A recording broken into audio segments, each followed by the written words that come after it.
We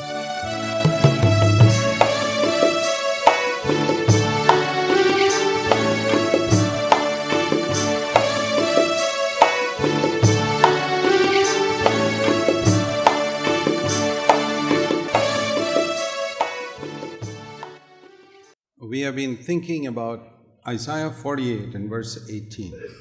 యెషయా గ్రంథము 48వ అధ్యాయం 18వ వచనాన్ని గురించి మనం తలస్తూ ఉంటున్నాం. And there we read God saying, if you had listened to my commandments and paid attention to them, your peace would have been like a river and your righteousness like the waves of the sea. ఈ వచనంలో మనం చదివేటటువంటి అంశం, నీవు నా ఆజ్ఞలను ఆలకింపవలనని నేనెంతో కోరుచున్నాను. ఆలకించిన యెడల నీ క్షేమము నది వలెను, నీ నీతి సముద్ర తరంగముల వలెను ఉండును. We find the two words righteousness and peace many times in scripture. ఇక్కడ నీతి సమాధానము అనేటటువంటి ఈ రెండు మాటలు లేఖనాల్లో చాలా సార్లు వస్తున్నాయి. It's very important for us to understand it in terms of the New Testament. నూతన బంధన ఆశ్రయించి వీటిలో ఉన్నటువంటి అర్థాలు మనం గ్రహించడం అనేది చాలా ప్రాముఖ్యమైన సంగతి. One of the greatest revelations I got in my life, నా జీవితంలో నేను పొందినటువంటి ప్రత్యక్షతలో చాలా గొప్ప ప్రత్యక్షత ఏమిటంటే, was this, that the old covenant was abolished when Jesus died. ఈ సత్యం ఏమిటంటే, యేసుక్రీస్తు ప్రభువారు వచ్చినప్పుడు పాత నిబంధన అనేటటువంటిది ఇక తొలగించబడింది. And a new covenant was established on the day of Pentecost. పెంటెకోస్తు దినాన్ని నూతన నిబంధన స్థిరపరచబడింది. I did not know that when I was born again. నేను తిరిగి జన్మించినప్పుడు ఈ సంగతి నేను తెలుసుకుని ఉండలేదు. It's about 16 years after I was born again. నేను తిరిగి జన్మించిన తర్వాత 16 సంవత్సరాల తర్వాత జరిగినటువంటి సంఘటన. As I read the scriptures, ఈ లేఖనాలను నేను చదివినప్పుడు, then I discovered the reason why I am defeated is because I am under the old covenant. నేను మరలా ఎందుకు ఓడిపోతున్నాను దీనికి కారణం ఏమిటి అనే సంగతి నేను పరిశోధించి కనుగొన్నప్పుడు, దీనికి కారణం ఏంటంటే బంధంలో ఉన్న పాత నిబంధనకు నేను లోబడి ఉన్నాను. I was really born again. నేను నిజంగా తిరిగి జన్మించాను. I had taken baptism. బాప్తిసం కూడా తీసుకున్నాను. And every time I sinned, I would confess my sin and Jesus would forgive me. ప్రతిసారి నేను తప్పు చేసినప్పుడు, పాపం చేసినప్పుడు దాని ప్రభు దగ్గర ఒప్పుకుంటున్నాను, యేసు ప్రభువు నన్ను క్షమిస్తున్నారు. But do you know the difference between forgiveness and salvation? క్షమాపణ, రక్షణ, ఈ రెండింటికి మధ్యలో ఉన్నటువంటి భేదం మీరు ఎరుగుదరా? Supposing you are forgiven of your anger. ఒకవేళ నీ కోపం విషయమై మీరు క్షమించబడ్డారనుకోండి. But you get angry again and again, and every time God forgives you. మరలా తర్వాత మరలా కోపడుతూ వస్తున్నారు, ప్రతిసారి కూడా ప్రభు మిమ్మల్ని క్షమిస్తున్నారు. You can say Jesus has forgiven you, but you can't say he has saved you from your anger. అప్పుడేంటంటే, ఈ కోపము నుండి ప్రభు నిన్ను క్షమించినారు కానీ ఆయన నిన్ను రక్షించలేదు ఈ కోపాన్ని నుండి. The same way Jesus said, if you lust with your eyes after a woman, that is like adultery. అదే రీతిగా ప్రభు ఏమన్నారంటే, నువ్వు ఒక స్త్రీని మోహపు చూపుతో చూసినట్టయితే అప్పుడు నువ్వు ఆమెతో విచారం చేసినట్టే లెక్క అన్నారు. You'll almost never hear any preacher preach on this subject. ఏ బోధకుడు కూడా ఈ అంశాన్ని గురించి బోధించడం మీరు ఎప్పుడు విని ఉండరు. I've heard all the television preachers in India. ఇండియాలో ఉన్నటువంటి టెలివిజన్ బోధకులు అందరూ చెప్పేదని నేను వింటూ ఉంటాను. Nobody preaches on this. ఎవరు కూడా ఈ అంశాన్ని గురించి మాట్లాడలేదు. But Jesus spoke about it. ఆయన యేసుక్రీస్తు ప్రభువు మాట్లాడారు. We sin with our eyes. కళ్ళ ద్వారా పాపం చేస్తున్నాం. We ask Jesus to forgive us. యేసు ప్రభువును క్షమించమని అడుగుతున్నాం. ఆయన మనల్ని క్షమిస్తాడు. But again we sin. మరలా పాపం చేస్తున్నాం. Ask Jesus to forgive us. యేసు ప్రభువును క్షమించమని అడుగుతున్నాం. He forgives us. ఆయన క్షమిస్తున్నాడు. And for many men this goes on year after year, even after they are born again for 30 years. అనేక మంది పురుషులకు ఈ సంగతి మరలా తిరిగి జన్మించి 30 సంవత్సరాలు అయినా కానీ ఇదే సంగతి జరుగుతూ ఉంటుంది. And they are too ashamed to admit that they are doing this. ఈ సంగతి చేస్తున్నారని ఒప్పుకోవడానికి చాలా సిగ్గుపడుతుంటారు. Many of them are elders in churches. అనేక మంది సంఘాల్లో కూడా కోపగిస్తూ ఉంటారు. How can they admit that they are failing in this area? ఈ అంశంలో వాళ్ళు తప్పిపోతున్నారని ఎట్లా ఒప్పుకోగలరు? And so they have to hide their defeat and pretend దానికి వాళ్ళు ఏం చేస్తున్నారు? good Christians. వాళ్ళ ఓటమిని దాచిపెట్టుకుని కప్పుపుచ్చుకుని ఏదో మంచి క్రైస్తవులుగా ఉండడానికి పైకి అలా నటిస్తున్నారు. And then they'll talk about all the other things in the Bible but never talk about the important things. మరి బైబిల్లో ఉన్నటువంటి ఇతర అంశాల గురించి అన్ని మాట్లాడినప్పుడు అవన్నీ వాటి గురించి మాట్లాడుతున్నారు. When you turn to the pages of the New Testament, the first promise in the New Testament is Jesus will save you from your sins. నూతన బంధనలోకి మనం వచ్చినప్పుడు మొట్టమొదటి పుటల్లో ఉన్నటువంటి మాట ఏమిటంటే యేసుక్రీస్తు ప్రభువారు మీ పాపం నుండి మిమ్మల్ని రక్షిస్తారని. You know, people ask me, why do you always speak about these sins, these 2-3 sins again and again and again for so many years? చాలా సార్లు అంటారు, చాలా మంది నన్ను అడుగుతుంటారు, ఎందుకు ఈ 2-3 పాపాల గురించి మరలా అనేక సంవత్సరాలుగా మీరు బోధిస్తున్నారని. When will you stop? ఎప్పుడు దీన్ని ఆపు చేస్తారని. When you are saved from these sins, I'll stop. వీటి నుండి మీరు రక్షణ పొందితే నేను ఆపేస్తాను. When do you stop taking treatment for cancer? When the cancer is gone, then only you stop taking. Cancer రోగం వచ్చినప్పుడు దానికి చికిత్స చేయించుకోవడం ఎప్పుడు ఆపేస్తారు మీరు? అది పూర్తిగా పోయిన తర్వాత చికిత్స ఆపేస్తారు. Why do you keep on going again and again and again and again for the same thing? ఒకే దాని గురించి మరలా ఎందుకు వైద్యం చేయించుకుంటున్నారు? It's the same treatment. అదే చికిత్స. It is because you have to go until you're completely cured. ఎందుకంటే మీరు పూర్తిగా దాని నుంచి మీరు విడుదల పొందే వరకు, దాని నుంచి విడిపించుకునేంత వరకు కూడా ట్రీట్మెంట్ తీసుకోవాలి. God's word is like a medicine. We have to keep on hearing till we are completely delivered from it. దేవుని యొక్క వాక్యం ఎట్లాంటిదంటే ఇది కూడా మందు లాంటిది. మీరు మరలా వింటూ ఉండాలి. ఎంతవరకు? పూర్తిగా దాని నుంచి విడుదల పొందేంత వరకు. Many preachers like to preach something new because they want to get honor for themselves. అనేక మంది బోధకులు ఏం చేస్తారంటే తమ కోసం ఏదో గొప్ప ఘనత సంపాదించాలని, కొత్త సంగతుల గురించి బోధించాలని ప్రాకులాడుతుంటారు. When you go to consult a doctor for a particular sickness, does he give you a new medicine every time you go? మీరు ఎప్పుడైనా డాక్టర్ దగ్గరికి మీకు రోగం వచ్చిందని మీరు వెళ్ళితే ప్రతిసారి కూడా కొత్త మందులు ఇస్తూ ఉంటారు ఆయన. He may say same medicine. ఆయన అనొచ్చు మళ్ళీ ఇదే మందు వాడాలి మీరు. You say, I've heard you saying that for 15 years. 15 సంవత్సరాల నుంచి అదే మాట అంటుంటే మీరు దాని గురించి మీరు వింటున్నారు కదా. Doctor say, but you're still sick, you have to take the same medicine. Doctor గారు అంటారు మీరు ఇంకా అదే రోగం వస్తుంది కనుక అదే మందు వాడాలి అంటారు. There was a great American preacher called D.L. Moody. D.L. Moody అనే ఒక అమెరికాలో ఉన్నటువంటి గొప్ప దైవజనుడు బోధకుడు ఉండేవారు. He once took a series of meetings in England for 1 week. ఇంగ్లాండ్లో ఒక వారం రోజులు వరుసగా కూటాలు జరిపిస్తూ వచ్చారు. Every day he preached, you must be born again. ప్రతిరోజు ఒకటే బోధిస్తున్నారండి, నువ్వు తిరిగి జన్మించాలి అని. So one man who was not converted was sitting there and he got tired of listening to the same message for 7 days. ఒక మనిషి Mormons పొందలేదు, ఆయన కూర్చుని ఉండేవాడు. ఇవన్నీ విని విసిగిపోయాడు. So he went to Moody after the meeting and said, why are you always preaching you must be born again? Meeting అయిపోయిన తర్వాత మూడీ గారి దగ్గరికి వెళ్ళి ఎందుకంటే అస్తమానం నువ్వు తిరిగి జన్మించాలనే సంగతే బోధిస్తున్నారు మీరు అన్నాడు. He said, because you must be born again. అప్పుడు ఈ బోధకుడు అన్నాడు ఎందుకంటే నువ్వు తిరిగి జన్మించాలి కనుక. So why are you preaching that you must always be overcoming sin? కనుక ఎందుకు పాపాన్ని జయించాలనే సంగతి మళ్ళా మీరు బోధిస్తున్నారు అంటే because you have to overcome sin. ఎందుకంటే మీరు పాపాన్ని జయించాలి కనుక. The first promise in the New Testament is this. నూతన బంధంలో ఉన్నటువంటి మొట్టమొదటి వాగ్దానం ఇది. Matthew 1:21. మత్తయి సువార్త 1:21. You will call his name Jesus because he will save his people from their sins. తన ప్రజలను వారి పాపముల నుండి ఆయనే రక్షించును కనుక ఆయనకు యేసు అని పేరు పెట్టిదువనెను. Not he will forgive their sins but he will save them from their sins. వారి పాపములు క్షమిస్తాడని కాదు, వారి పాపముల నుండి రక్షిస్తాడు అని. What is the sin which you are always defeated by? ఏ పాపంతో మీరు ప్రతిసారి ఓడింపబడుతున్నారు? You're falling in it again and again and again and again. మీరు దానిలో పడిపోతున్నారు, మళ్ళా పడిపోతున్నారు.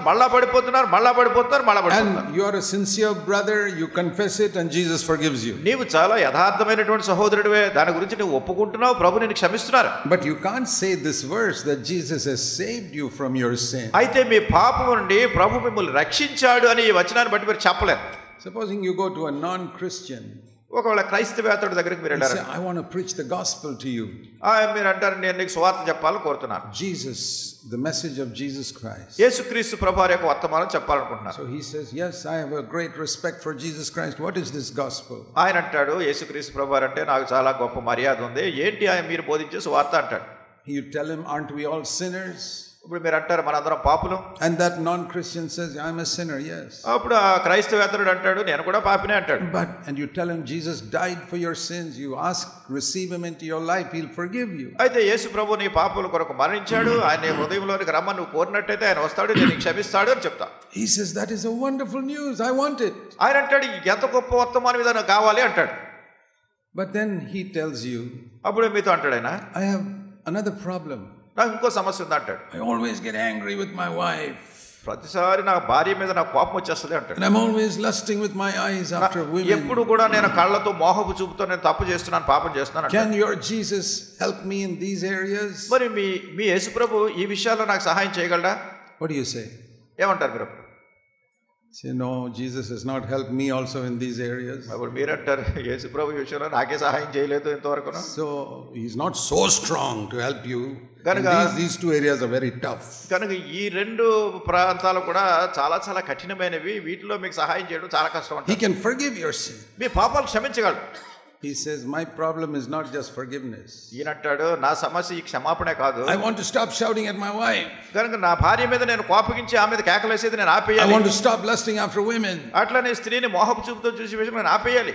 I don't want your Jesus if you can't help me with all this. ఒకవేళ ఈ విషయాల్లో యేసు ప్రభు నాకు సహాయం చేయలేకపోతే నాకు ఆయన అక్కర్లేదు అంటాడు. Your Jesus is as powerless and helpless as all the idols I worship. నేను మొక్కుతున్నటువంటి విగ్రహాల మాదిరిగానే నీ యేసు ప్రభు కూడా ఏ నిస్సహాయుడిగా ఉన్నాడు అంటాడు. I went to the idols, they couldn't help me. Your Jesus also can't help me. విగ్రహాల దగ్గర నేను వెళ్ళాను, అవి నాకేం సహాయం చేయలేకపోయినా నీ యేసు ప్రభు కూడా నాకు సహాయం చేయలేడు. My priest tells me my sins are forgiven, but I'm defeated by sin. నా పూజారి చెప్తున్నాడు నీ పాపాలు క్షమించబడ్డాయని, కానీ పాపాల చేత నేను ఓడిపోతున్నాను. Your Jesus is saying the same thing. He will forgive you, but he can't help you to overcome. నీ యేసు ప్రభు కూడా అదే చెప్తున్నాడు, క్షమిస్తానంటున్నాడు కానీ దీన్ని జయించే మార్గం చెప్పట్లేదు, నాకు రక్షణ కనపట్లేదు. You see how we have preached a false Jesus to other people. చూడండి ఇతర ప్రజలకు ఒక తప్పుడు యేసు ప్రభువుని మనం ఎట్లా బోధిస్తున్నాము. That's what I preached. After 16 years after I was born again, that is the Jesus I preached. నేను తిరిగి జన్మించిన తర్వాత కూడా 16 సంవత్సరాల పాటు ఇటువంటి యేసునే నేను బోధించాను.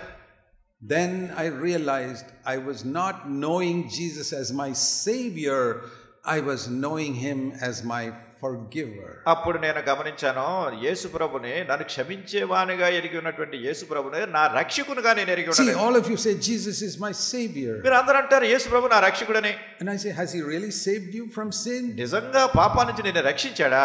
No, he's only forgiven me. లేదు ఆయన నన్ను క్షమించాడు మాత్రమే.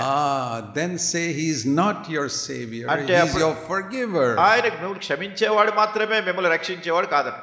But here it says he's to be our savior. అయితే ఇక్కడ వాక్యం చెప్తుంది ఆయన రక్షకుడని. You see, the devil has hidden this from our eyes. మన కళ్ళ నుండి, మన దృష్టి నుండి అపవాది సాతాను వీటన్నిటిని దాచిపెట్టేశాడు. He's kept us under the old covenant.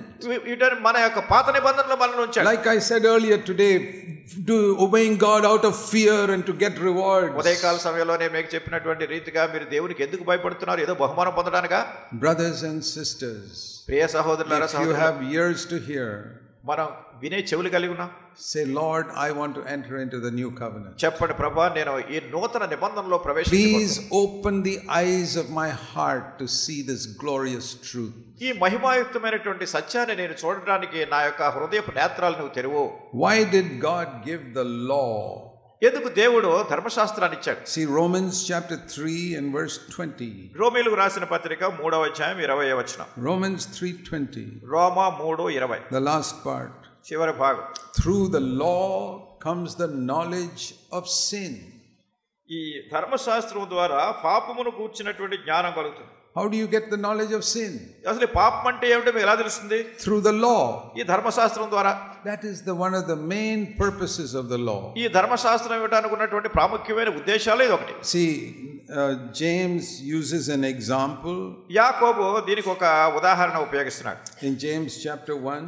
చూడండి యాకోబు రాసినటువంటి పత్రిక 1వ అధ్యాయం.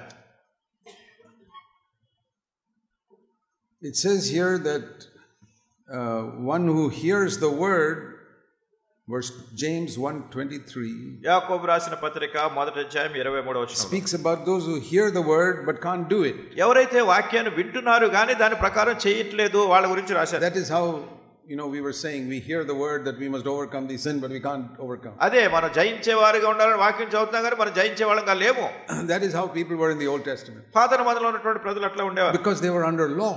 ఎందుకంటే వాళ్ళ ధర్మశాస్త్రం క్రింద ఉండేవారు. It says, if you hear the word and don't do it, you're like a man who looks into a face in a mirror. మీరు వాక్యాన్ని విని దాని ప్రకారం చేయనటువంటి వాళ్ళగా ఉంటే అద్దంలో ముఖం చూసుకుని మర్చిపోయే వాళ్ళగా ఉంటున్నారు. The law is like a mirror. ఈ ధర్మశాస్త్రం అనేది ఒక అద్దం మాదిరిగా ఉంటుంది. I don't know the dirty marks on my face till I see in a mirror. నా ముఖం మీద ఏదైనా మురికి ఏదైనా ఉంది అనేది నేను ముఖం అద్దంలో చూసుకునేంత వరకు నాకు తెలియదు. If James was writing this today, ఒకవేళ యాకోబు గనక ఈ పత్రిక ఈ రోజు రాసుంటే, he would have said the law is like an X-ray or scan that shows what's wrong inside my body. ఆయన చెప్పుండేవాడు ధర్మశాస్త్రం అనేటటువంటిది ఎలా ఉందంటే ఎక్స్రే పటాలు ఉంటాయి కదా, అట్లనే స్కానింగ్ కూడా తీస్తారు కదా, మన శరీరంలో ఏముందనేది అనేది చూపిస్తుంది. I may think I'm all right. బయటకు చూస్తేనే అంత బాగానే కనిపిస్తుంది. Doctor takes an X-ray or a scan and says, see, all these things are wrong inside your body. అప్పుడు డాక్టర్ గారు ఎక్స్రే గాని స్కాన్ గాని తీసి చెప్తారు, ఇదిగో ఈ పటంలో నీలో ఉన్న దోషాలన్నీ కనిపిస్తున్నాయి దీనిలో. But the X-ray machine cannot cure you. అయితే ఎక్స్రే మెషిన్ మిమ్మల్ని బాగు చేయలేదు. Just like the mirror cannot clean your face. అట్లానే అద్దం ఉంటుంది కదా, అద్దం మనకు చూపిస్తుంది కానీ మన ముఖాన్ని శుభ్రపరచలేదు. It can only show you what is wrong. ఏది తప్పు అనేది చూపిస్తుంది అంతే.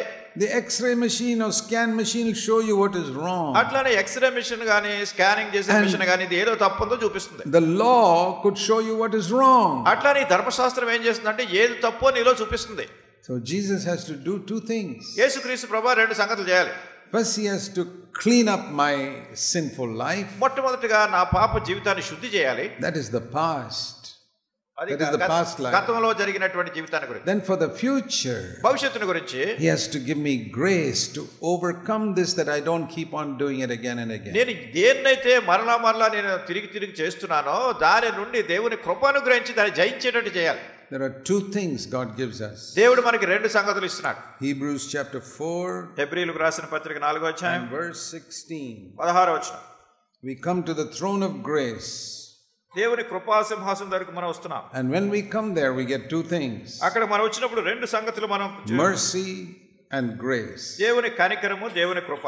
Mercy is for my past failure and sin. కనికరం అనేటటువంటిది గతంలో నా యొక్క పతనాలు, నా తప్పుదారి పాపం గురించి. Grace is God's help to help me overcome in the future. కృప అనేటటువంటిది ఏమిటంటే భవిష్యత్తులో ఉన్నటువంటి పరిస్థితుల్లో నాకు సహాయం చేసి జయించేటట్టుగా చేయడానికి. I want to try and make this so clear to you that the Holy Spirit will help you to come into this life. ఈ యొక్క జీవితం అనుభవంలోనికి రావడానికి పరిశుద్ధాత్మ దేవుడు మీకు సహాయపడినట్లుగా మీకు స్పష్టంగా వివరాలు తెలియజేయాలని కోరుతున్నాను. Now, if you've heard this 25 times from me before, ఇంతకు ముందు ఒకవేళ మీరు 25 సార్లు దీని గురించి మీరు వినండి. but if you have not come into this life, then you need to hear it again. అయినప్పటికీ మీరు ఈ అనుభవంలోనికి రాకపోయినట్టయితే మళ్ళా మీరు వినాలి దీన్ని.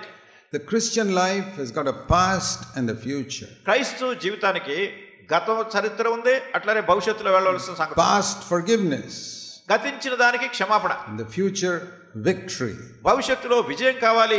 Or we can compare it to a building which has got foundation and superstructure. దీన్ని ఒక భవనానికి పోల్చినట్టయితే ఈ భవనానికి క్రింద పునాది ఉంటుంది, తర్వాత పైన కట్టిన కట్టడం ఉంటుంది. The foundation of the Christian life, క్రైస్తవ జీవితానికి ఉన్నటువంటి పునాది ఏమిటంటే is not victory. విజయం కాదు, అది Forgiveness. క్షమాపణ, Justification. అది నీతిగా తీర్చడం. That means God declaring me righteous. అంటే దేవుడు నన్ను నీతిగా That ప్రకటిస్తున్నాడు, is the first step. అది మొదటి మెట్టు. Now, I don't know whether all of you have come to that first step. మీరందరూ ఆ మొదటి మెట్టు అనుభవంలోకి వచ్చారేమో నాకు తెలీదు.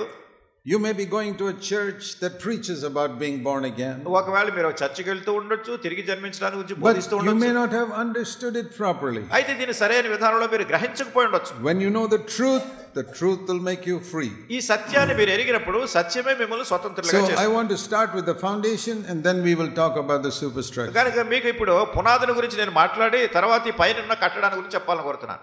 To lay the foundation, how I know I am really accepted by God. ఈ పునాది వేయటం అనేటటువంటిది నిజంగా దేవుని చేత నేను అంగీకరించబడ్డాను అనే దాన్ని ఏ రీతిగా వ్యక్తిగతమైన అనుభవంతో ఎరిగి We ఉన్నాను. have all lived in sin, మనం అందరూ పాపంలో జీవించాం, far away from God, దేవుని దగ్గర నుండి చాలా దూరంగా ఉన్నాం. with our back towards God and we are facing sin. దేవుని వైపు మన వీపును త్రిప్పి మన ముఖాన్ని పాపం వైపు తిప్పుకుని వెళ్తున్నాం. And the first thing the Bible says Bible చెప్పేది మొట్టమొదటి సంగతి ఏంటంటే is repent. మీరు మారు మనసు పొందాలి. That means turn around. అంటే మీరు పూర్తిగా వెనుదిరగాలి.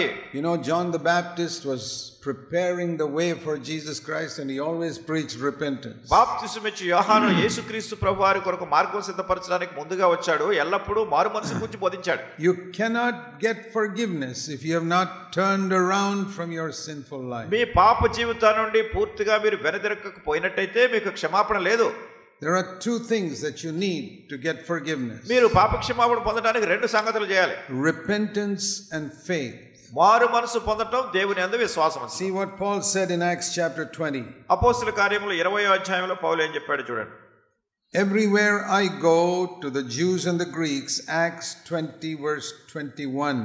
అపోస్తలుల కార్యములు 20వ అధ్యాయము 21వ వచనం. To the Jews and the Greeks I seriously tell them to repent toward God and have faith in the Lord Jesus Christ. ఇంటింటను మీకు తెలియజేయచ్చు, బోధించుచు దేవుని ఎదుట మారు మనసు పొంది మన ప్రభువైన యేసుక్రీస్తునందు విశ్వాసం ఉంచవలనని యూదులకును గ్రీసు దేశస్థులకును ఎలాగూ సాక్ష్యం ఇచ్చుంటునో ఇదంతా మీకు తెలియదు. Repentance and faith.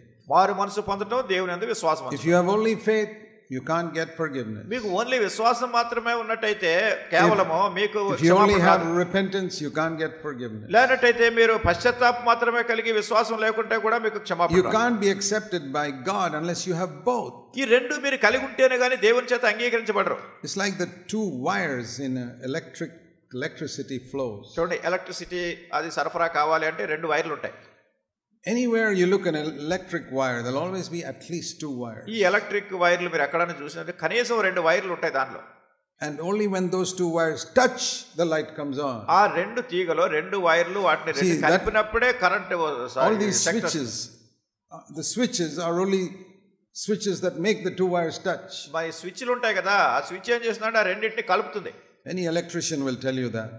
A electrician అడిగినా వివరాలు చెప్తారు. They bring both the wires to the switch, but they don't make it touch. మీరు రెండింటిని కూడా స్విచ్ దగ్గర తీసుకొచ్చి ఆ రెండింటిని కలిసేట్టు చేయలేరు. Two wires. రెండు వైర్లు ఉన్నాయి, but they don't touch. కానీ అవి కలుసుకోవు. When you put on the switch, switch వేసినప్పుడు it touches. అవి రెండు కలుసుకుంటాయి. Then the light comes on. వెంటనే విద్యుత్ శక్తి లైట్లు వస్తాయి, ఫ్యాన్లు వస్తాయి. As soon as the two wires touch, electricity flows. ఈ రెండు కలుసుకున్న వెంటనే విద్యుత్ శక్తి దానిలోకి వస్తుంది. So repentance and faith are like that. కనుక ఈ మారు మనసు పొందడం, విశ్వాసం ఉంచడం రెండు అట్లాంటివి. If repentance and faith are not touching, there's no life or light. ఈ మారు మనసు విశ్వాసము రెండు కలవకుండా ఉన్నట్టయితే అక్కడ జీవం రాదు. And this is very simple. ఇది చాలా సామాన్యమే. Repentance means just turn around. మారు మనసు అంటే మీరు పూర్తిగా వెనుదిరగడం. God, I want to give up my old sinful life. నా పాత జీవితం అంతటిని విడిచిపెట్టి దేవుని వైపు తిరగడం. I'm sorry for the way I lived. ఓ దేవా, నేను జీవించిన విధానాన్ని గురించి నేను చింతిస్తున్నాను. I'm turning. I ask you to please free me from all that. నేను వెనతిరిగి నీ యొద్దకు రావడం ద్వారా వీటన్నిటి నుంచి నన్ను విడిపించమని అడుగుతున్నాను. I have great sorrow for the way I lived. నేను జీవించిన విధానం గురించి ఎంతో దుఃఖపడుతున్నాను. And I really want to give it up. నిజంగా దాన్ని వదిలిపెట్టాలనుకుంటున్నాను. I don't have the power. కానీ నాకు శక్తి లేదు.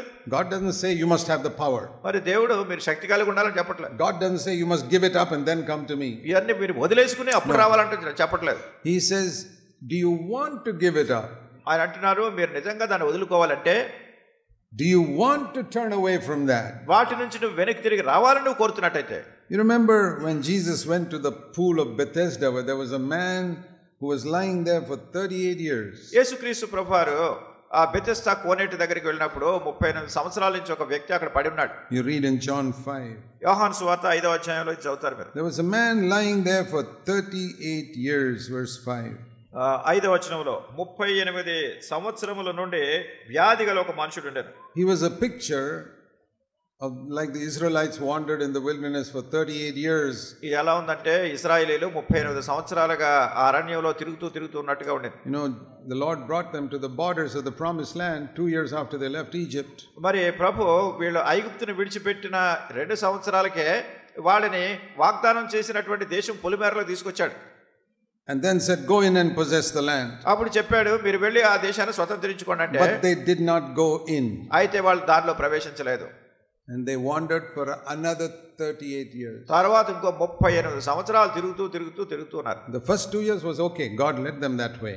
మొదటి 2 సంవత్సరాలు బాగానే ఉంది. దేవుడు వాళ్ళని నడిపించుకుంటూ తీసుకొచ్చాడు. The next 38 years they disobeyed God. తర్వాత 38 సంవత్సరాలు దేవునికి అవిధేయత చూపిస్తూ వచ్చారు. What we read in Deuteronomy 2:14. అది ద్వితీయోపదేశకాండం 2వ అధ్యాయం 14వ వచనంలో మీరు చదువుతారు. Moses said 38 years you went around. మోషే అన్నాడు 38 సంవత్సరాలు మీరు తిరుగుతూ వచ్చారు. So this man was lying like that. ఈ మనుషుడు కూడా అట్లా ఉన్నాడు 38 సంవత్సరాల నుంచి వ్యాధిగ్రస్తుడిగా ఉన్నాడు. He's a picture of a man under the law who had tried and tried and tried for 38 years to be healthy.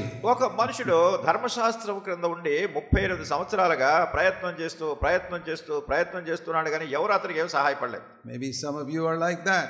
ఒకవేళ మీలో కొంతమంది అట్లా ఉండొచ్చు. 38 years you've only been forgiven and you can't get up and walk in victory. 38 సంవత్సరాలుగా క్షమించబడుతున్నారు కానీ లేచి నిలబడి మీరు విజయం పొంది నడవలేకపోతున్నారు. And you come to the meeting, after the meeting, hoping one day you will be able to get victory. మీటింగులకు వస్తున్నారు ఏదో ఒక రోజు మీకు విజయం దొరుకుతుందని ఆశతోనే వస్తున్నారు. This man was like that, but he never became well. ఈ మనుషుడు ఇలాగే ఉన్నాడు కానీ ఆరోగ్యం పొందలేపాడు. And one day Jesus came. ఒక రోజు యేసుక్రీస్తు ప్రభువు వచ్చారు. And I hope this is the time that Jesus will come for you. నేను అనుకుంటాను ఈ సమయాన్నే యేసుక్రీస్తు ప్రభువు మీ కొరకు సందర్శిస్తున్నారు. I believe he wants to come. ఒకవేళ You don't have to wait 38 years. మీరు 38 సంవత్సరాలు వేచి ఉండక్కర్లేదు. Even if you've been 1 year ఒక సంవత్సరమైనా defeated, ఓడిపోయారు. but you want the Lord to deliver you from your sinful life. అయితే మీ పాప జీవితం నుంచి విడుదల కలిగించాలని ప్రభువును కోరుతున్నారు. The Lord will ask you one question. ప్రభువు మిమ్మల్ని ఒక ప్రశ్న ఇస్తున్నారు. Verse 6, John 5 verse 6. యోహాను సువార్త 5వ అధ్యాయం 6వ వచనం. The Lord knows that you have been a long time in this condition. యేసువాడు పడి ఉండట చూచి వాడు అప్పటికి బహుకాలము నుండి ఆ స్థితిలో ఉన్నాడని ఎరిగి. And he knows about you also. You've been a long time in this condition. మీరు చాలా కాలం నుంచి ఇదే దుస్థితిలో ఉన్నారని ప్రభువు ఎరుగును. He asked him one question. ఆయన ఒక మాట అడుగుతున్నాడు. Do you want to get well? స్వస్థపడగోరుచున్నావా అని అన్నాడు. He didn't ask him, can you walk? నువ్వు నడవగలవా లేదని అడగలేదు. Do you want to get well? నువ్వు స్వస్థపడగోరుచున్నావా? Do you want to overcome all those sins in your life? నీ జీవితంలో ఉన్నటువంటి పాపాలను నువ్వు జయించాలని కోరుతున్నావా? That is all that the Lord will ask you. అంతే ప్రభువు మిమ్మల్ని అడిగేది. Do you want it? అది నీకు కావాలా? How eagerly do you want it? దాని గురించి ఎంత ఆతృతగా నువ్వు కావాలని కోరుతున్నావు. This man would have said, I'm willing to do anything. I want it. ఈ మనుషుడు చెప్పుండొచ్చు, దీనికి కావాలని నేను ఏదన్నా చేయడానికి సిద్ధంగా ఉన్నానని. I'm sick and tired of being lame. నేను ఎంత కుంటివాడిగా ఉంటానికి ఈ విషయంలో అలసిపోయి సొలసిపోయి ఉన్నాను నేను. Are you sick and tired of your sinful life? మీ పాప జీవితాన్ని కూడా మీరు అలసిపోయి సొలసిపోయినారా? There was one village in Tamil Nadu. తమిళనాడులో ఒక గ్రామం ఉంది. Where there was only one church. అక్కడ ఒకే ఒక చర్చ్ ఉంది అక్కడ. To some denominational church, everybody knew they were always fighting and quarreling in that church. ఏదో ఒక డినామినేషనల్ చర్చ్ ఒకటి ఉంది, అక్కడ ఎప్పుడు కూడా మనుషులు పోట్లాడుకుంటూ. So some people went and preached the gospel there, and one non-Christian man got converted. ఎవరో వెళ్ళి అక్కడ సువార్త ప్రకటించారు. ఒక క్రైస్తవేతరుడు ఒక ఆయన ఆ సువార్త విని వారు మనసు పొందాడు. There some preachers went from some other village and preached there. వేరే గ్రామాల నుంచి కొంతమంది బోధకులు వెళ్ళి అక్కడ బోధించారు. So this man, when he got converted, ఈ మనుషుడు మార్పు పొందినప్పుడు he asked these people a question. ఈ ప్రజల్లో ప్రశ్న అడిగాడు. He said, now that I have become a Christian, నేను ఇప్పుడు క్రైస్తవుని అయ్యాను, do I have to join this church where they are always fighting with each other? వీళ్ళందరూ ఒకరితో ఒకరు కొట్లాడుకుంటున్నారు ఈ చర్చిలో, నేను వెళ్ళి వాళ్ళతో చేరాలా? What will you say? మీరేమంటారు? Will you say, yes, you must go and join that church where they are fighting with each other? అవును, మీరు వెళ్ళి కొట్లాడుకునే సంఘంలోకి వెళ్ళి నువ్వు చేరిపో అని చెప్తారా మీరు? This is the sad thing in our country. మన దేశంలో ఉన్నటువంటి విచారకరమైన సంగతి ఇదే. How can you ask that man who is sincerely converted to come and join a church where they are fighting with each other? నిజంగా వాస్తవంగా రక్షణ పొంది తిరిగి జన్మించినటువంటి వ్యక్తినే పోట్లాటలోనే సంఘంలో చేరమని ఎలా చెప్తారు? Where the people talk about forgiveness but they have no victory in their home life or anywhere. అక్కడ ఏదో పాపక్షమాపణ గురించి మాట్లాడుతున్నాను కానీ వాళ్ళ సొంత జీవితంలో కానీ కుటుంబ జీవితంలో కానీ వాళ్ళ విజయమే లేదు. Whether they are unrighteous in money matters. వాళ్ళు డబ్బు విషయంలో చాలా అనీతిపరులుగా ఉంటున్నారు. It's a very sad testimony to the non-Christians in our country. మన దేశంలో క్రైస్తవేతరులకు ఇది చాలా చెడు సాక్ష్యంగా కనిపిస్తుంది.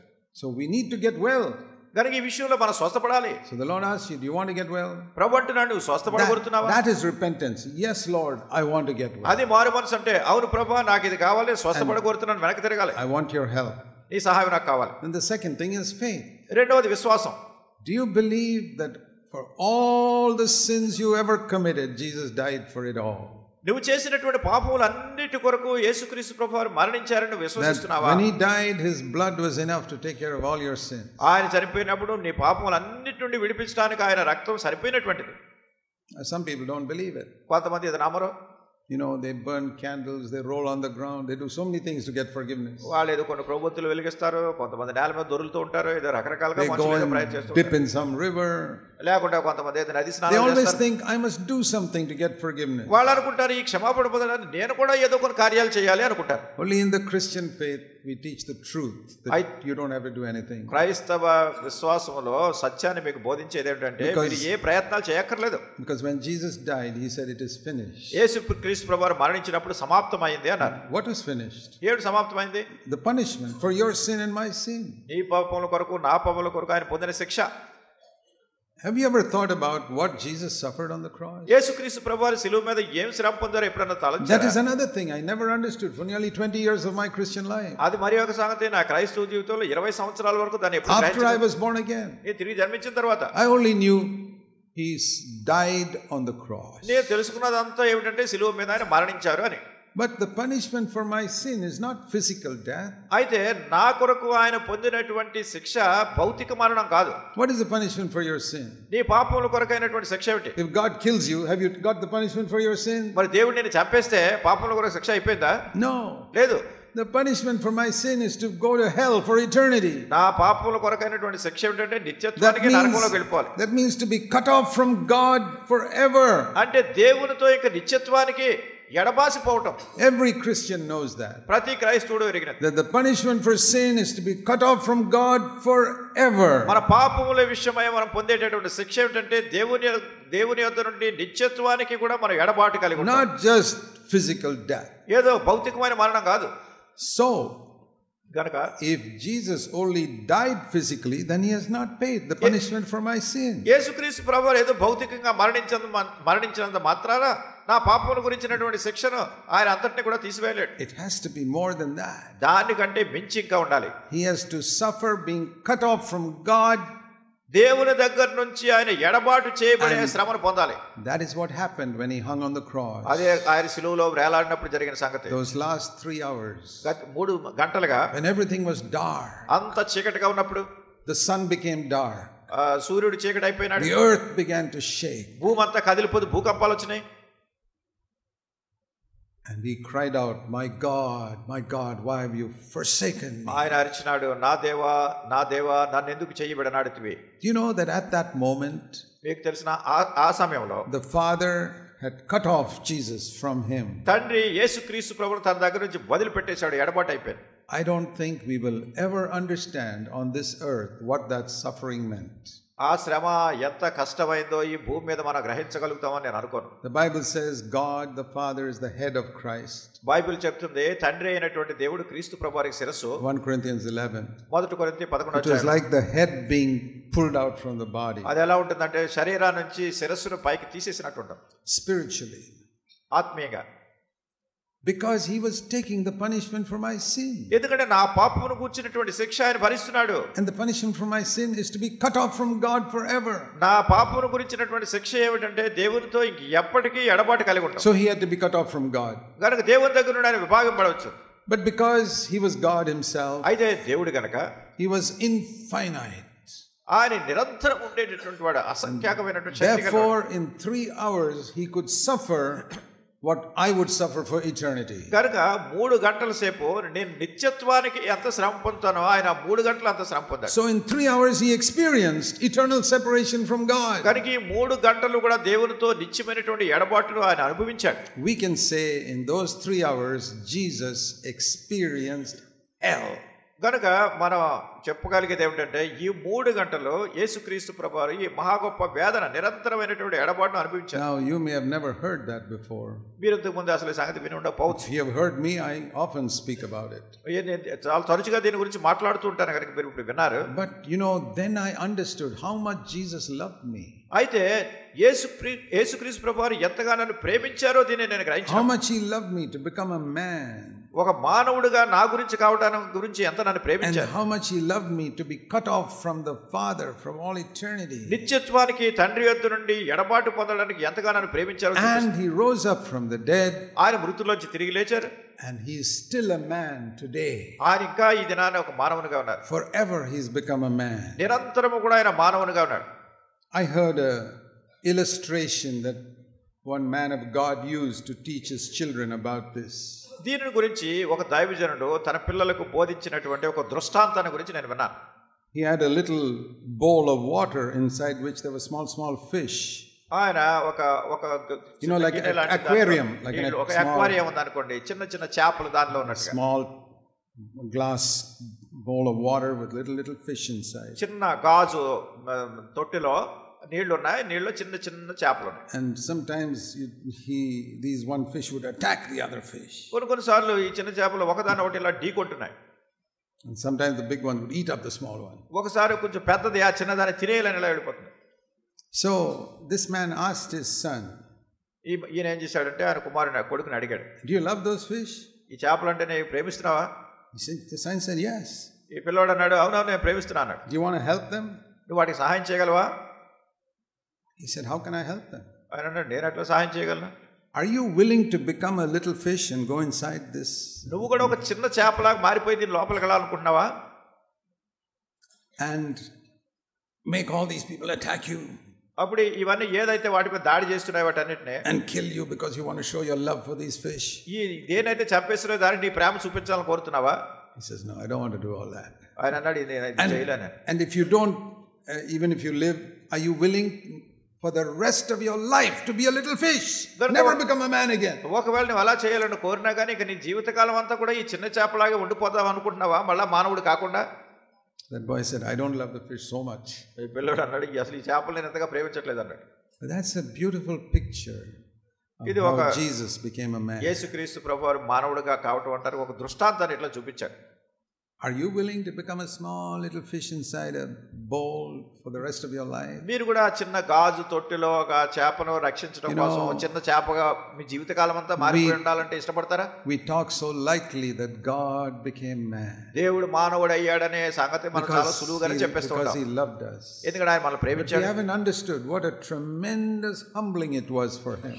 ఆ ప్రేమ ఎంతగా తను దీనునిగా చేసిందో అనేది పూర్తిగా మనం గ్రహించలేదు. It's something like this boy becoming a little fish to help them. అది ఏదో ఈ చిన్న చేపకు సహాయం చేయడానికి చిన్న చేపగా మారిపోవాలన్నట్టుగా ఉంటుంది. And all the other fish coming and biting and eating it.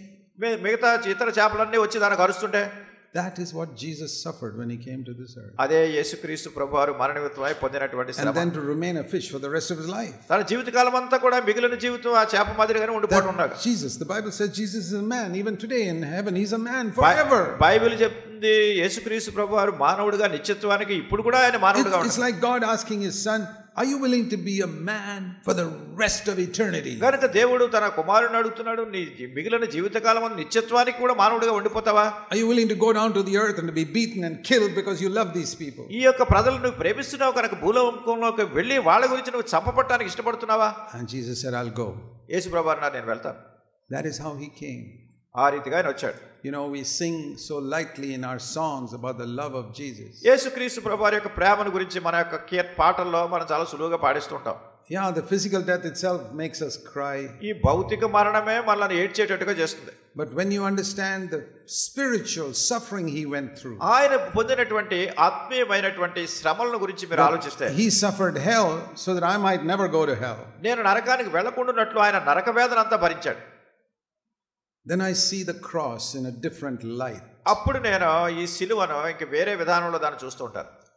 And then I realize it was all because of my sin. అప్పుడు నేను గుర్తించేది ఏమిటంటే ఇదంతా కేవలం నా పాపం నిమిత్తమే. Then you will begin to hate your sin even more. అప్పుడు మీ యొక్క పాపమును ఎప్పుడు కూడా మీరు ద్వేషించే పరిస్థితికి వస్తారు. we have such a light attitude towards sin. మీరు పాపమును గురించినటువంటి ఇటువంటి దృక్పథం గమనం. I got angry, I lusted, I told lies, but the blood of Jesus will cleanse me. ఏదో నేను నా కళ్ళతో నేను మోపు చూపులు చూస్తున్నాను, నా కోపం వస్తుంది, నేను ఇంకా ఏదో ఇతర దుష్కార్యం చేస్తున్నాను, మళ్ళీ యేసుక్రీస్తు ప్రభువు రక్తాన్ని ప్రోక్షించుకుంటున్నాను, మళ్ళీ అదే జీవితం. You know, when I speak to little children about the gospel, పిల్లలతో నేను సువార్తను గురించి చెప్పినప్పుడు I tell them like this. వాళ్ళకి ఇట్లా చెప్తాను.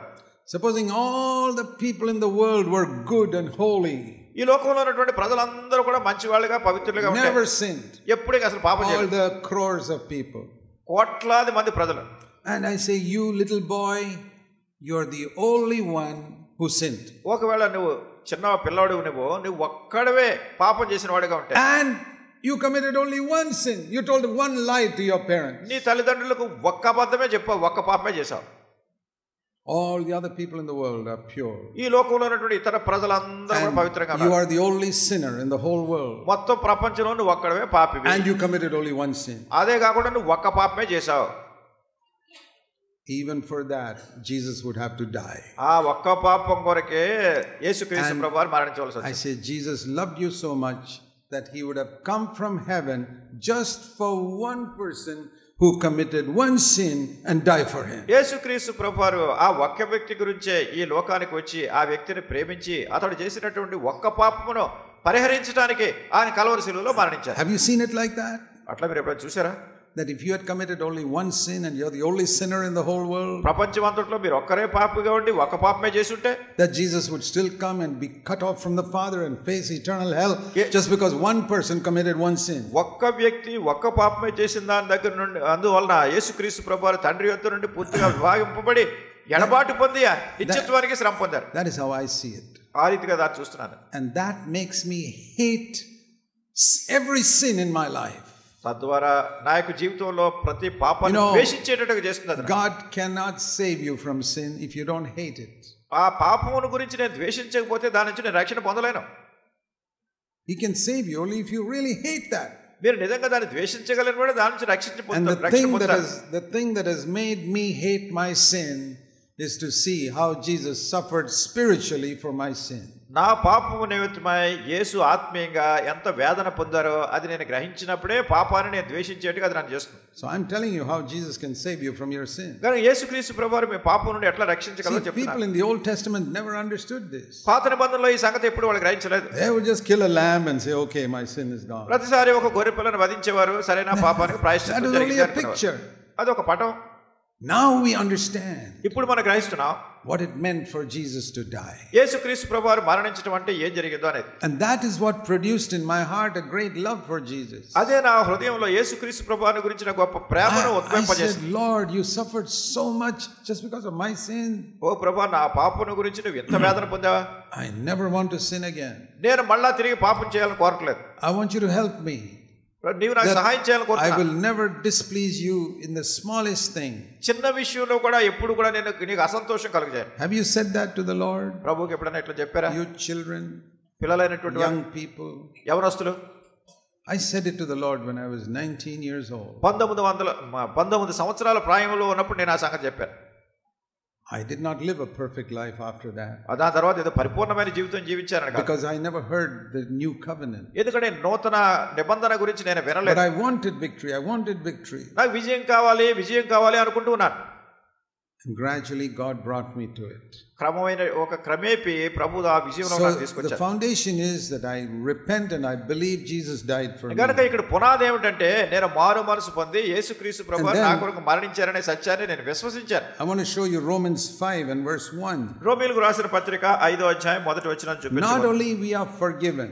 ఇప్పుడు మనం క్షమించబడిన తర్వాత Forgiveness, I explained to you just now why God can forgive us. ఈ యొక్క క్షమాపణ గురించి ఇప్పుడే మీకు వివరించాను, ఎందుకు దేవుడు మనల్ని క్షమించాడు. He took my punishment so my sin can be forgiven. ఆయన నా శిక్షను ఆయన మీద వేసుకున్నాడు కనుక నా పాపానికి క్షమాపణ దొరికింది. But you know, even if my sins are all forgiven, నా పాపములన్నీ క్షమించబడిన తర్వాత కూడా I still cannot stand before God. అయినా కానీ నేను దేవుని ముందు నిలబడలేకపోతున్నాను. Some people think, oh, all my past sins are forgiven, I can stand before God. మరి ఎవరైనా అనుకోవచ్చు నా పాత సంగతులు నా పాత పాపాలన్నీ క్షమించబడ్డాయని దేవుని ముందు నిలబడతానంటే లేదు. Because you got such a filthy nature. How can you stand before God? ఎందుకంటే నీ స్వభావం చాలా చెడ్డది, ఎట్లా దేవుని ముందు నిలబడతావు? Even if all your sins are forgiven, you still got a filthy nature నీ today. పాపములన్నీ క్షమించబడినప్పటికీ ఈ దినాన్ని ఇంకా నువ్వు చెడ్డ స్వభావం కలిగి ఉన్నావు. My flesh is filthy. ఎందుకంటే ఈ శరీరం చెడ్డది Even today. ఈ రోజు కూడా. So God has to do something more than forgiveness. ఈ క్షమాపణ కంటే ఇంకా అధికంగా దేవుడు ఏదో చేయాలి. He has to clothe me with the righteousness of Christ. క్రీస్తు ప్రభువారి యొక్క నీతితో వస్త్రధారణ చేయాలి మనకి. As a free gift. చాలా ఉచితమైన వరంగా. That is called justification. అది నీతిగా తీర్చటమని. Romans 5 verse 1. రోమీయులకు రాసిన పత్రిక 5:1. In chapter 3 he already said we've got forgiveness from our sins. మూడవ అధ్యాయంలో మనం ఇప్పటికి చూసినా మన పాపం నుంచి మన క్షమాపణ పొందాలి. Romans 3:25 last part. God has passed over all the sins I committed previously. రోమా 3వ అధ్యాయం 5వ వచనం చివరి భాగంలో 3:25 రోమా 3:25 He has passed over all the sins I committed previously. ఇంతకు ముందు నేను చేసినటువంటి పాపములన్నిటి నుండి ఆయన నాకు విడుదల కలుగజేశాడు. That is forgiveness. అది క్షమాపణ. Romans 5 verse 1 we are justified. రోమా 5 మొదటి వచనంలో మనం నీతిమంతులుగా తీర్చబడ్డాం. Now do you know the difference between being forgiven and being justified? క్షమాపణ పొందడం నీతిగా తీర్చబడటం ఈ రెండిటికి ఉన్నటువంటి భేదాన్ని గుర్తిస్తున్నారా? You must know it for your own benefit and also if some other person asks you you must be able to explain to them. మీ యొక్క సొంత క్షేమం కొరకే వీటిని తెలుసుకుని ఉండాలి, ఇతరుల మేలు కొరకు కూడా దీన్ని మీరు చెప్పగలిగి ఉండాలి. Supposing a new convert comes to you and says you've been a believer 10 years, can you tell me the difference between forgiveness and justification? కొత్తగా మారు మనసు పొందినటువంటి వ్యక్తి మీ దగ్గరికి వచ్చి అడిగారనుకోండి, 10 సంవత్సరాల నుంచి మీరు విశ్వాసిగా ఉన్నారు కదా, కనుక ఇది క్షమాపణ పొందడం అంటే ఏంటి, నీతిగా తీర్చబడటం అంటే ఏంటి అని అడిగారు. Okay, now I'll explain to you. మీకు వివరిస్తాను. When we are sinners, మనం పాపులంగా ఉన్నప్పుడు we are like people with 100 crore rupee debt. మనం ఏదో కోట్ల కొలది రూపాయల అప్పులో ఉన్నట్టుగా. Not 1 crore, 100 crores. 1 కోటి కాదు, అనేకమైనటువంటి 100 కోట్లు. How can we clear this debt? ఈ అప్పంతా ఎలా తీరుస్తారు మీరు? That is our sinful life. అది మన పాప జీవితం. But this man to whom I owe this money says, I forgive you. అయితే ఎవరికైతే నేను డబ్బు ఇచ్చి ఉన్నానో ఆయన అంటాడు, నేను నిన్ను క్షమించేస్తున్నాను అంటాడు.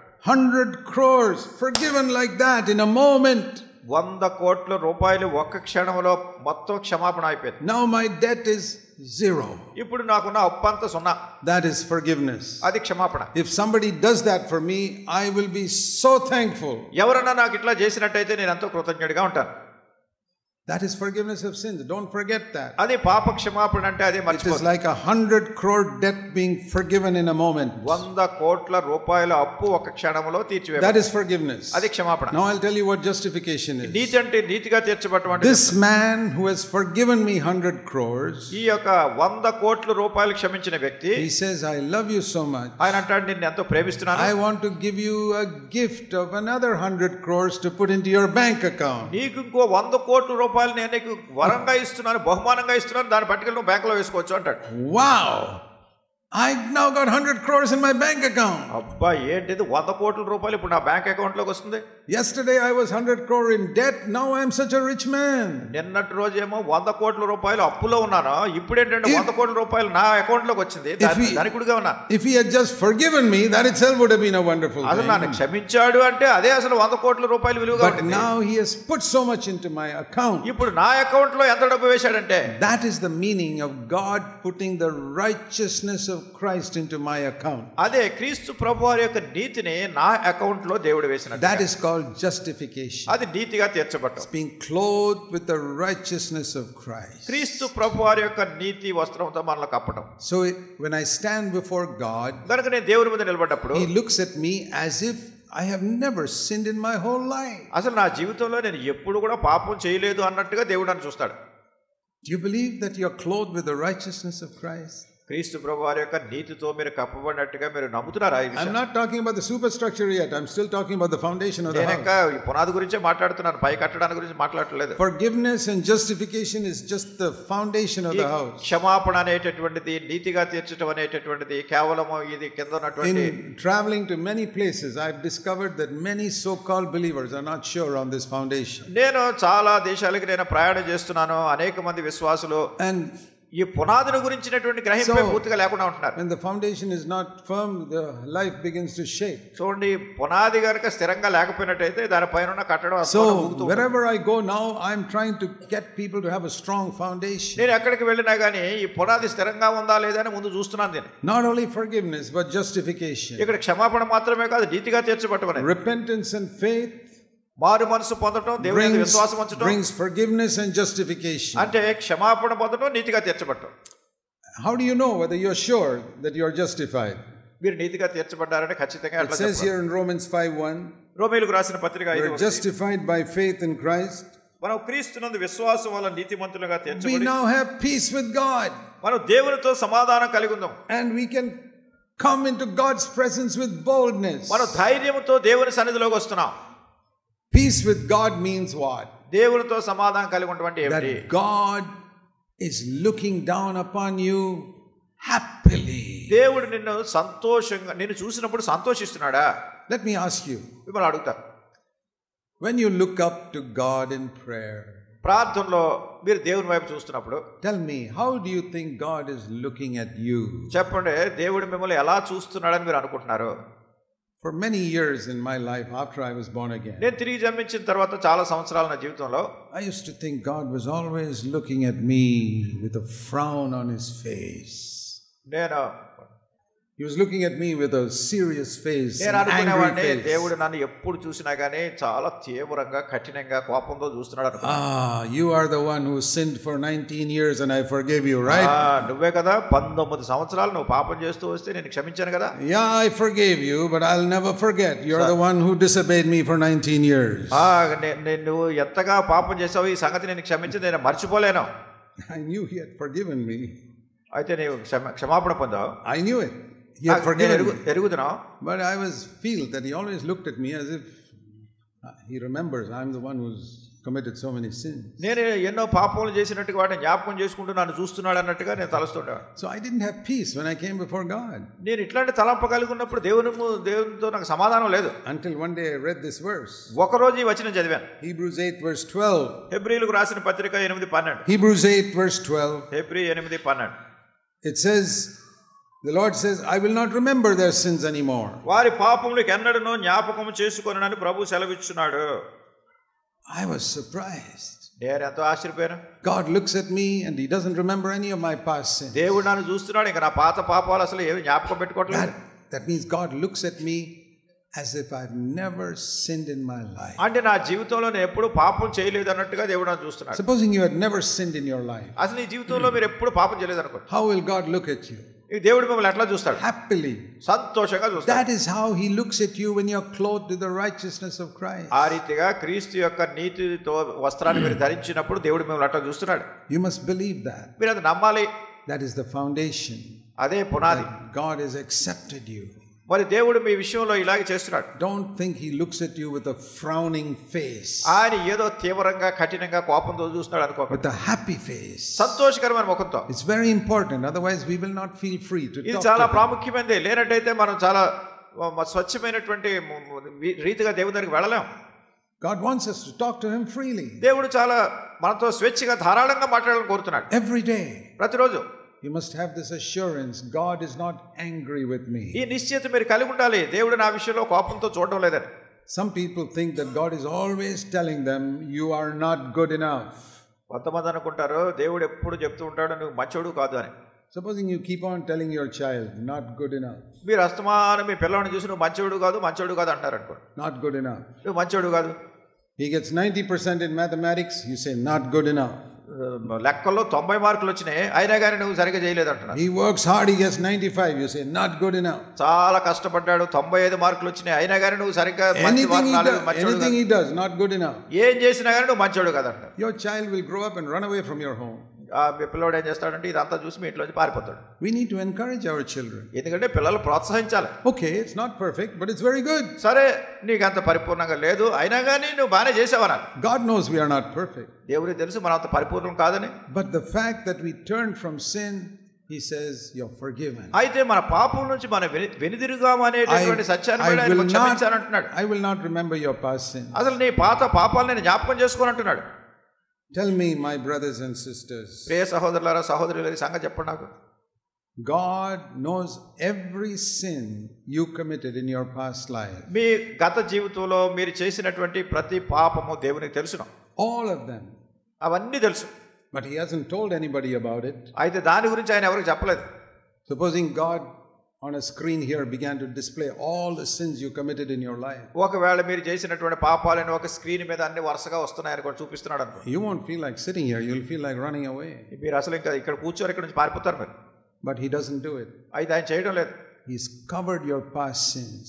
మీ పాత పాపములన్నీ కప్పివేస్తున్నాడు. All the sins you committed from the time you were a small boy or girl. మీరు ఒక చిన్న పిల్లోడు లేకుంటే అమ్మాయిగా ఉన్నప్పుడు చిన్న వయసులో నుంచి మీరు చేసిన పాపాలన్నీ కూడా sins you committed in the last 40-50 years. గతించిన 40 సంవత్సరాలు లేకుంటే 50 సంవత్సరాలుగా చేసిన పాపాలన్నీ. God says, I won't tell anybody about it. ప్రభువు అంటాడు, నేను అసలు ఎవరికి వీటిని చెప్పను.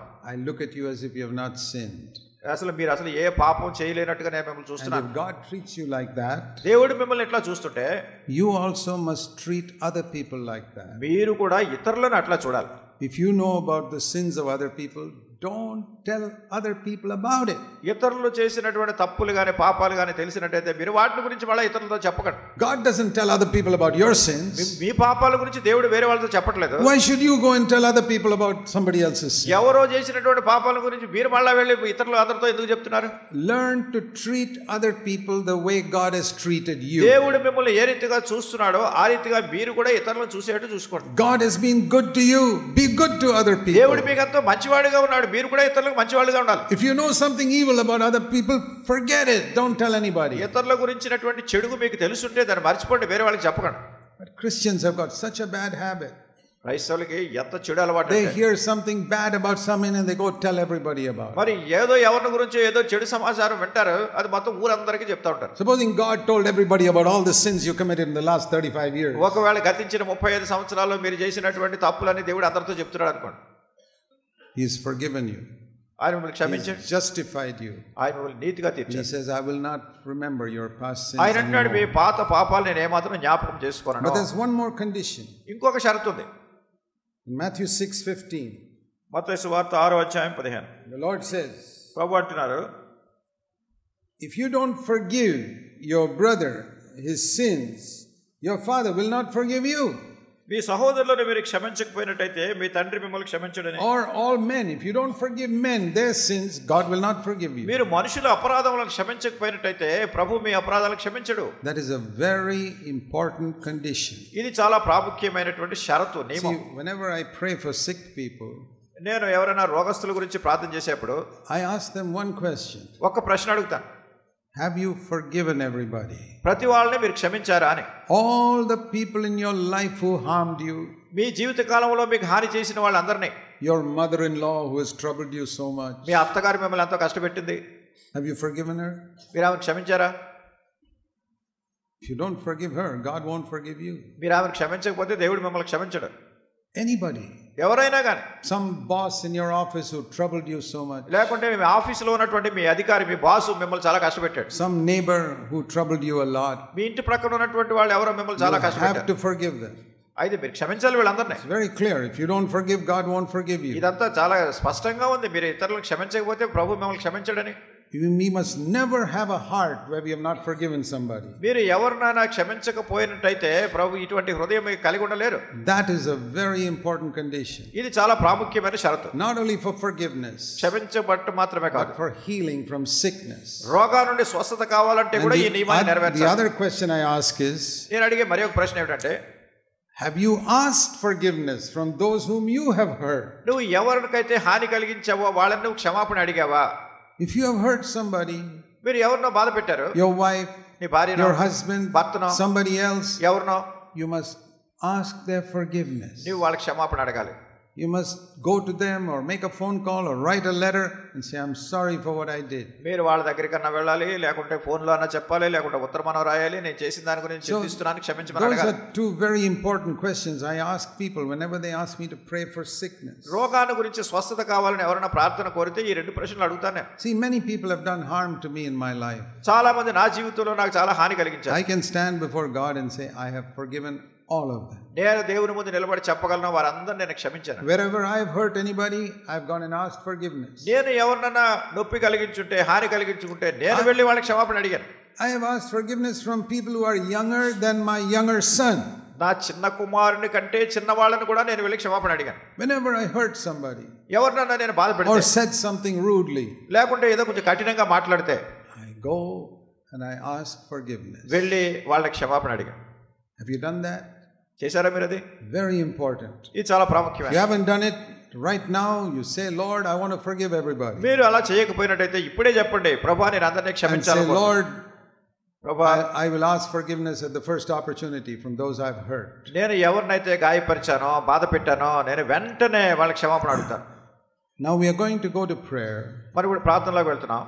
And before we pray the final prayer, ఈ చివరి ప్రార్థన చేసే ముందు there are many people who keep coming to me asking for prayer for sickness. అనేక మంది నా దగ్గరికి వచ్చి వాళ్ళ రోగాల గురించి ప్రార్థన చేయమని అడుగుతున్నారు. Now it's impossible to pray for everyone individually. ఒక్కొక్కరి గురించి వ్యక్తిగతంగా ప్రార్థన చేయాలంటే అది అసాధ్యమైన సంగతి. So first I'll pray for those who have some sickness or some problem in your life. ఎవరైతే మీరు అనారోగ్యం కలిగి ఉన్నారో మీ జీవితంలో కొన్ని సమస్యలు కలిగి ఉన్నారో అట్లాంటి వారి గురించి ప్రార్థన చేయాలి. Then after that we will close in prayer. తర్వాత మనం ముగింపు ప్రార్థన కలిగి ఉంటాం. So let us all bow down before God now in prayer. కనుక మనం అందరం ఇప్పుడు దేవుని ముందు మన తలలు వంచి ప్రార్థనలో ఉందాం. Let's bow our heads before God. దేవుని ముందు మన తలలు వంచుదాం. And first of all, మొట్టమొదటిగా do you want to give up all your sins? మీ పాపములన్నిటి నుండి కూడా మీరు పూర్తిగా క్షమాపణ. You may not have the power, మీకు ఆ శక్తి లేదు, but do you want to give it up? అయితే దాన్ని వదిలించుకోవాలనుకుంటున్నా. You believe that Jesus died for all your sins? యేసుక్రీస్తు ప్రభువు నీ పాపములన్నిటి కొరకు మరణించారని నమ్ముతున్నావా? You want to make him Lord of your life? ప్రభువుని ఆయన్ని మీరు ప్రభువుగా చేసుకోవాలని జీవితంలో కోరుతున్నావా? Have you forgiven everybody who has harmed you? మీకు హాని కలిగించిన ప్రతి వాళ్ళని నువ్వు క్షమించావా? If not, లేకపోతే right now, ఇప్పుడే tell the Lord in your mind, నీ మనసులో ప్రభుతో చెప్పు, Lord Jesus, ప్రభువైన యేసు, that person I forgive him. ఆ వ్యక్తిని నేను క్షమిస్తున్నాను. And I forgive her. ఆమెను క్షమిస్తున్నాను. And I forgive that other person. వేరే వ్యక్తిని క్షమిస్తున్నాను. And I forgive my mother-in-law. నా అత్తగారిని క్షమిస్తున్నాను. And my brother-in-law who cheated me. లేకుంటే నన్ను మోసం చేసినటువంటి నా భావనో ఎవరినో And క్షమిస్తున్నాను. my boss who harmed me. నాకు కష్టం కలిగించిన నా యజమానిని. Lord Jesus, I forgive all of them right now. ప్రభువైన యేసు, ఇప్పుడే వారందరిని క్షమిస్తున్నాను. And I will not have a bitterness against them from today. ఈ రోజు నుండి ఎవరి మీద కూడా నా హృదయంలో వాళ్ళ గురించి నా కక్ష And పెట్టుకోను. Lord, I'm sorry there are some people I have hurt. ఓ ప్రభువా, నేను చింతిస్తున్నాను, కొంతమంది నేను గాయపరిచాను. At the first opportunity, I will go and ask their forgiveness. సాధ్యమైనంత త్వరలోనే నేను వెళ్ళి వాళ్ళ దగ్గర నుంచి క్షమాపణ అడుగుతాను. But Lord Jesus, I want you to forgive all my sins. ప్రభువైన యేసు, నా పాపములన్నిటిని మీరు క్షమించాలని కోరుతున్నాను. And if you also want prayer for healing or some problem in your life, అట్లానే మీరు స్వస్థత గురించి కానీ మీ జీవితంలో ఏదైనా సమస్యను ఎదుర్కొంటే దాని గురించి కానీ మీకు ప్రార్థన కావాలంటే, if you want physical healing మీకు శరీర సంబంధమైన స్వస్థత కావాలంటే, or some other physical problem in your life, లేకుంటే మీ జీవితంలో వేరే ఇతర శరీర సంబంధమైనటువంటి సమస్య ఏదో ఉంది, wherever you are, I want you to stand up and I'll pray for you. మీరు ఎక్కడున్నా కానీ మీరు అట్లానే లేచి నిలబడండి, మీ కొరకు నేను ప్రార్థన చేస్తాను. Whoever needs that, please stand wherever you are. మీరు ఎక్కడ ఉన్నా కానీ అటువంటి అక్కర్లో ఉన్నవాళ్ళు, అటువంటి ప్రార్థన సహాయం కావాల్సినటువంటి Now, వాళ్ళు this is లేచి, only those who want physical healing ఎవరైతే శరీర సంబంధమైన స్వస్థత కావాలనుకో, or some other problem in your life that you want God to solve for you. లేకుంటే నీ జీవితంలో మరి ఒక సమస్య దేవుడు దాన్ని పరిష్కరించాలని నువ్వు కోరుతున్నావు. Okay, all the others, please keep your eyes closed. Everybody keep eyes closed. ఇతరులు మిగతా వాళ్ళందరూ కూడా కళ్ళు మూసుకుని ఉండండి. Don't look around. ఇటు అటు చూడద్దు. Jesus is here. యేసుక్రీస్తు ప్రభువు ఇక్కడ ఉన్నారు. Look at him. ఆయన చూడండి. Lord Jesus, ప్రభువైన యేసు, if you were here, you would have healed all these people immediately. మీరు ఇక్కడ ఉన్నట్టయితే ఈ ప్రజలందరినీ వెంటనే మీరు స్వస్థపరుస్తారు. Lord, look down from heaven. Look at these people, so many who are sick. ప్రభువా, మీరు పరలోకా నుంచి మీరు చూడండి, ఇక్కడ అనేక మంది ప్రజలు వాళ్ళ అక్కర్లు కలిగి మీ వైపు చూస్తున్నారు. So many of your children with problems in their life. అనేక మంది మీ బిడ్డలు వాళ్ళ జీవితాల్లో సమస్యలు కలిగి ఉంటున్నారు. Lord Jesus, I pray you will touch them today. ప్రభువైన యేసు, ఈ దినాన్ని మీరు వారిని తాకుమని అడుగుతున్నారు. Whatever their need, Lord. వారి అక్కరేమైనప్పటికీ, Physical healing శరీర సంబంధమైన or స్వస్థత, some don't have any children, they want children. కొంతమందికి సంతానం లేదు, వారికి సంతానం Whatever they need, Lord. వారి అక్కర ఏమైనా కానీ. Some have some problems in their life. కొంతమంది వాళ్ళ జీవితాల్లో కొన్ని సమస్యలు ఉన్నాయి. Problems with their children or their relatives. వారి యొక్క పిల్లలతో గాని వాళ్ళ బంధువులతో గాని కొన్ని సమస్యలు. Problems in their work. లేకుంటే వాళ్ళు పని చేసే సమయంలో కొన్ని సమస్యలు ఉన్నాయి. Sickness in their body. లేకుంటే వారి దేహంలో రోగం ఉంది.